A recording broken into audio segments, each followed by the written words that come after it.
উৰুকাৰ এই জুইকুৰাই যাতে সকলোৰে অমংগলবোৰ বিনাশ কৰি সকলোৰে জীৱনত সুখ সমৃদ্ধি কঢ়িয়াই আনে তাকেই প্ৰাৰ্থনা কৰিলোঁ। বাকী কালিৰ উৰুকাৰ ভ্লগটো দিবলৈ নহ'ল, যিহেতু ৰাতি ভইচ অভাৰ দি থাকিব নোৱাৰি, সেইবাবে কালি ভ্লগটো দিয়া থাকি গ'ল আৰু আজি ৰাতিপুৱাই পথাৰলৈ আহিছোঁ মই ভইচ অভাৰ দিবলৈ।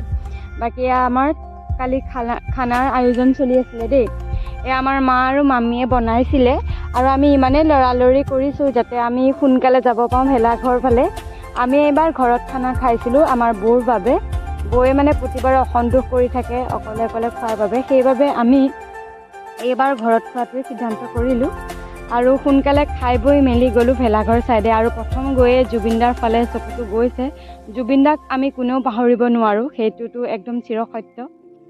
আৰু এইখন আমাৰ ডেকাসকলে কষ্ট কৰি বনোৱা মন যায় বাছ গাড়ীখন বহুত বেছি ধুনীয়াকৈ বনাইছিলে। আপোনালোকক যিমানখিনি পাৰোঁ মই সিমানখিনি দেখুৱাইছোঁ, যিহেতু তাত অলপ ভিডিঅ' কৰিব মোৰ লাজো লাগে, সেইবাবে যিমান দূৰ সম্ভৱ হয় আপোনালোকক মই দেখুৱাবলৈ চেষ্টা কৰিলোঁ।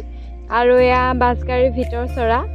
বাকী সকলোকে ভোগালী বিহুৰ আন্তৰিক শুভেচ্ছা জ্ঞাপন কৰিলোঁ। সকলোৰে যাতে দিনবোৰ ভালে যায় তাৰে কামনা কৰিলোঁ। বাকী মাতটো শুনি গম পাইছে নহয়, কালি ইমান বেছি চিঞৰিলোঁ যে মাত একেচাতে চাফা হৈ গ'ল। আৰু এইখিনিতে কওঁ যে আৰু বেছি ভিডিঅ' আহি আছে, আপোনালোকে চাব বুলি মই আশা ৰাখিলোঁ। বাকী এইটো ভিডিঅ' এইখিনিতে মই সমাপ্ত কৰিলোঁ।